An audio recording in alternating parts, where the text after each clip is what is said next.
Happy New Year. I'm still playing this beautiful kumele ukulele every day. I'm loving this thing. One of my favorite little pieces of wood on this planet. So Happy New Year. Let me put this down somewhere safe. So don't go away. Who's the boss? Be right back. So stick around. Yeah, I don't want to have that thing broken. Sorry about that. So you know where I put it? Right on my seat. So when I'm done filming this, I'm going to be like, yeah, I'll see you on the slab. And then I'm going to go back there and sit on it. Hey, sit on this, Fonz. Listen to me. I got a lot to talk about 2024 and not just bullshit, man. First, I want to address my attendance policy because I gave you like 4 episodes for December, which was incredible. You didn't even deserve 4 episodes again. And I know I was slowing down because I've been saying for years now, hey, I'm going to be slowing down. Hey, I'm going to be slowing down. I'm not going to be making an episode every week. But I kept making them because I was addicted to it. But then, actually, I was looking for a guitar a couple months ago. And it took me like 3 or 4 days, and I gave up because I couldn't find it. I know I still have it because it's not like an important guitar, you know. Who would take that guitar? Yeah, who wouldn't even know about it, you know. So, bear with me. I will keep producing episodes here and there. Not all the time. I just have too many guitars. But I'm still going to be around in the new year. And the first thing I want to talk about, and that's why I use the ukulele as a segue, is another freak instrument. You guys have like 3 weeks of freak instruments. You know what I mean? That's the new Guitkit for 2024. This is the last freak instrument I'm going to give you for a while, though. We'll try to stick with the 6 strings. It's not only a banjo, it's a tambourine as well, people. It's a tambourine as well. I'm going to tell you what happened. I'm going to tell you how I acquired this. I'll tell you, I'm going to reenact it because that's the type of host I am. This is a reenactment. Cold day, exterior, flea market, also known as a swap meet. Cue Guitkit.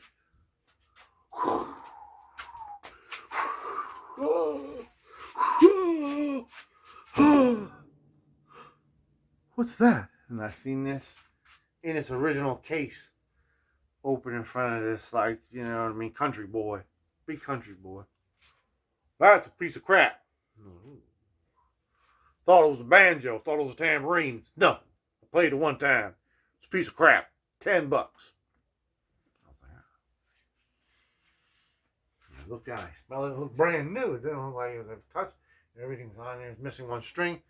I was like, this is a portrait of Alexander Hamilton before he was black, right? So I walked away with it under my arm. My daughter was like, oh, I'm glad you finally got something. I got it. You know what I mean? It was hot. You know, it's actually winter. This is summertime. This is a while ago I got this. You know what I mean? I've been sitting on this one for a while.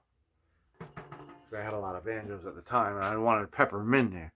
But I remembered about this recently because I was like, you know what I mean? What's that box over there? I was looking for the guitar I was telling you about, right? These are all emotional segues into the new year. Anyway, so I got home and I did some research, and the actual has an original mailing label on it. Banjo-Tam, Arden, North Carolina, I believe. Frank Abrams, he's a lawyer, supposedly, of something. He invented this. And he has a couple videos on YouTube. And this guy is kind of like the Guitkit in that he's very inventive, but he's not a very good player or singer. So he had a video, and I guess after he invented the Banjo-Tam, he invented all kinds of other tambourine-esque instruments. I'll try to put a link below. I don't know. He's a lawyer, though, because I don't want him to sue me. You know what I mean? Because I mean you no harm, Frank Abrams. I'm just here to show my collection to the public as an educational venture. You know what I mean? I'm an educational man. I'm a teacher. I'm a certified teacher. You know what I'm saying? I'm certifiable. And I'm just trying to show the world part of my collection and explain to them how I got it. That's a note to the attorney, Frank Abrams. Now, to the Guitkit community, I don't think it is a piece of crap. It's interesting. It's very well done. It's made in China. It's got like a nice neck. Feels good. Although this one has a couple scratches on it. It might even have a crack now that I'm feeling it. Yeah, it's actually got a cracked neck. This is a piece of crap. Hey, Frank, do you have a return policy? This thing's got a cracked neck. Now we have to do some work. I got to roll up my sleeves here in the new year. I never would have known that if we weren't friends. I just would have sat behind my couch for a long, long time. And, you know, I mean, it's been forgotten about. But since I'm running out of guitars, so I'm trying to restrain myself from buying instruments, I present this week to you. Right? So, I'm going to flip you around in the most peaceful way in the new year. That's what I'm all about. About the peace. Right? And we're going to enjoy it together. Forever. 1, 2, 3. Here's the original box, man. I think it's been fixed up, or maybe not fixed up, but it's got some aluminum tape on it. It's got the original mailing label from Banjo-Tam. I covered up his street address. I don't know if he still lives there. He might. You know, he's a lawyer. I don't need no problems, man. But I want you to know it's real, man. I want you to know it's legitimacy, man. Right? See, 2007 is the date of mailing here. Barely make it out. July 25th. What was that? 07, right? Possibly 09, man. I think it's 07. 07 or 09, man. Roundabout. But it's definitely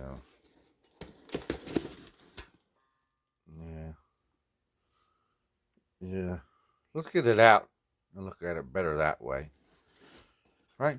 Because all these labels are on the wrong side. It's one of them kind of jobbers. See in a moment. That's a pretty strange instrument, but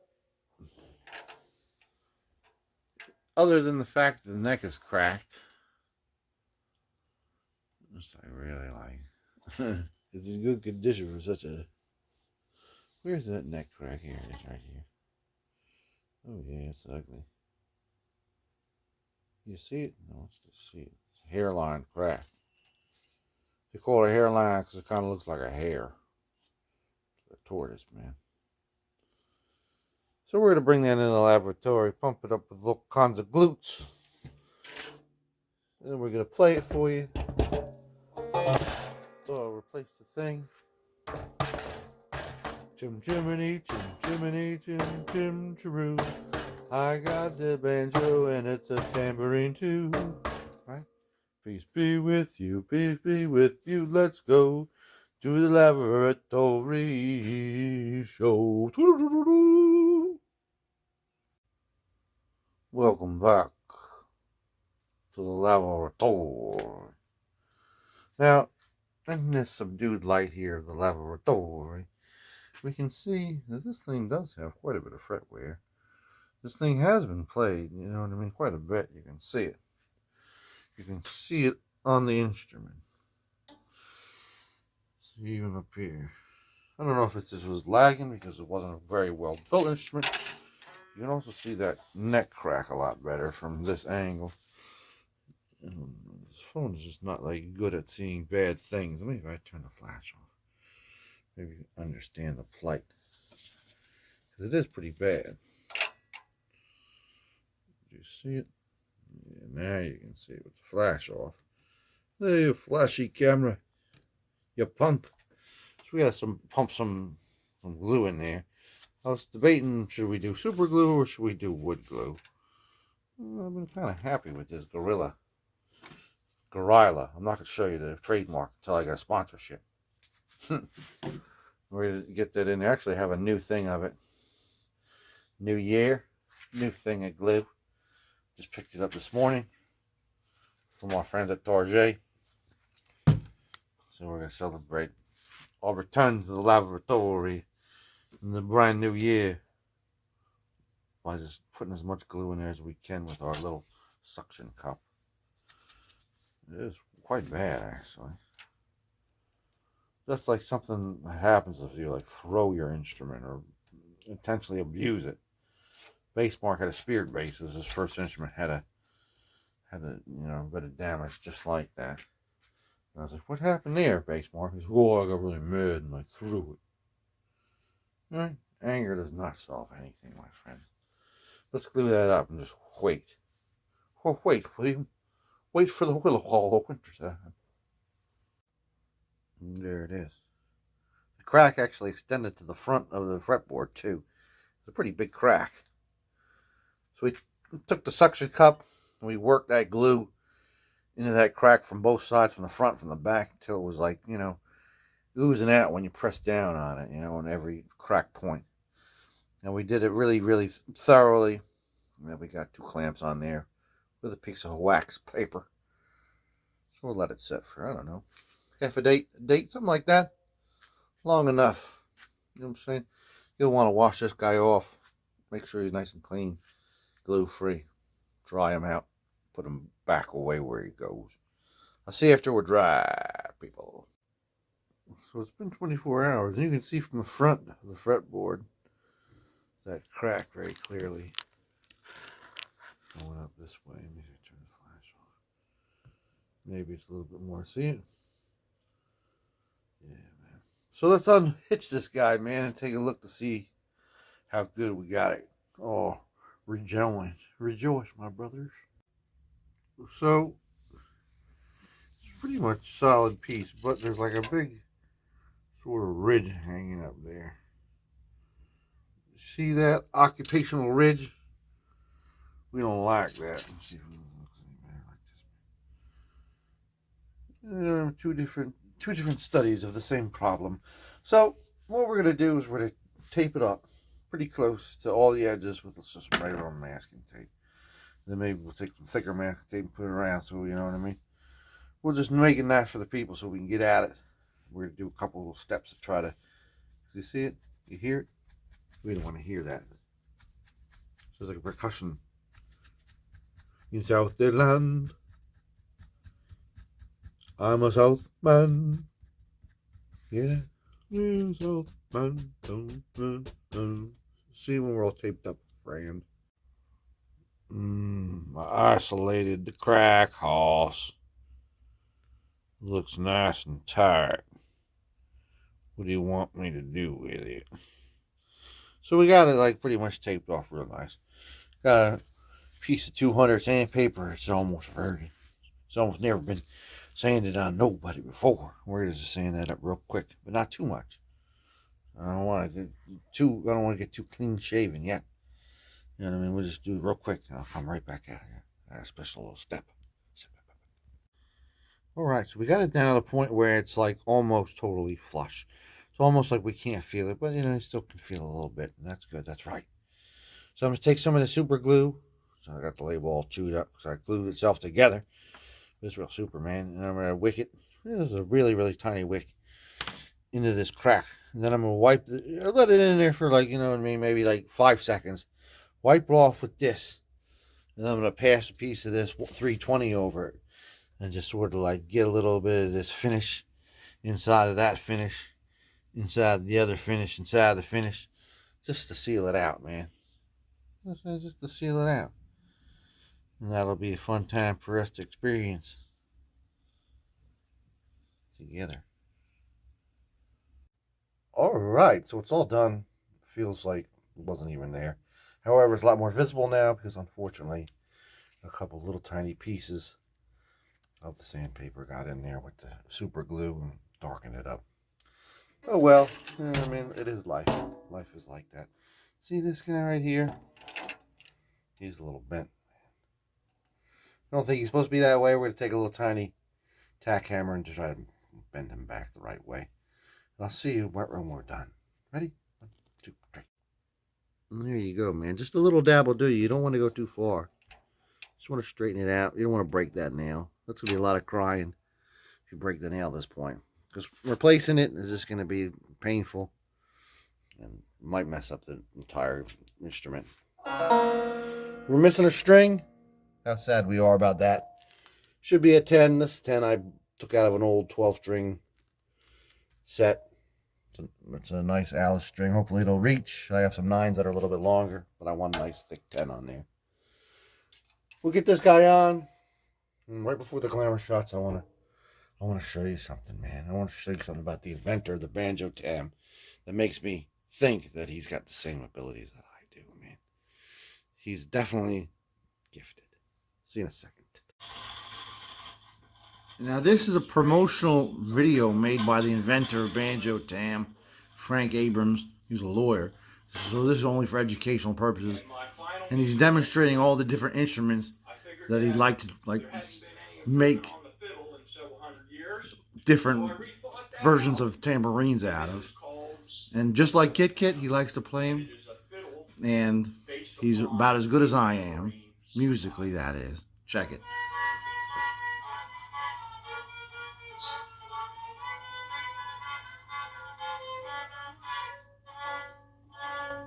And I reinvented the bow too, as you can see.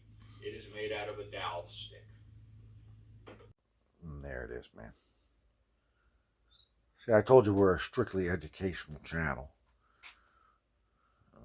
Devoted to providing my viewers with the most relevant promotional materials in relation to some of our stranger instruments. And this guy's a doozy, right? Is it a great instrument like a Les Paul now? Of course not, you know. But is it odd enough to get people to view a 20-minute video by a strange man called Guitkit on the internet? I don't know. I'll get 20 views over the next 3 years. That satisfies me. So how much of this instrument was actually finished in China and how much was finished in this guy's garage? I don't know. I mean, it seems like these were quite unfinished when they came out of China. And this guy sort of put these labels on himself. One of those, you know what I mean, 90s brother label makers that all lawyers had. You know what I mean? I don't know. Maybe it came like that. It seemed like he kind of set these up himself, man. You set yourself up, bro. It's only really to say, man. The Banjo-Tam 5-string. Invented by a lawyer. Also a aspiring musician like Guitkit. So let's hear it. And then you can judge for yourself. To look after yourself. Peace be with you. Look after yourself. Peace be with you. And there it is, man. The original Banjo-Tam. I'm going to tell you something. I hate to say it. It's not a very good instrument. It's not very solid. It's not like, I got quite a few banjos. It's not something that, like, I think somebody who really played the banjo bought this and became very frustrated because there's lots of buzzes on it. You know, but if you're an amateur and you like novelties, I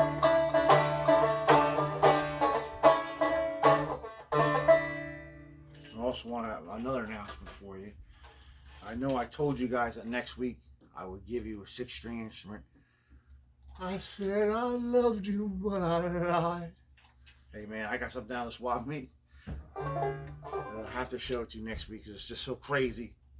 It's the first edition of something that's very popular right now, so it's timely. So it's going to be a total of 2 months without even presenting you a real guitar. But in February, I promise you, the first episode you see, a beautiful 6-string instrument. I'm going to find an electric guitar to do, make you all happy. This is not a very good instrument. It's not, you know what I mean?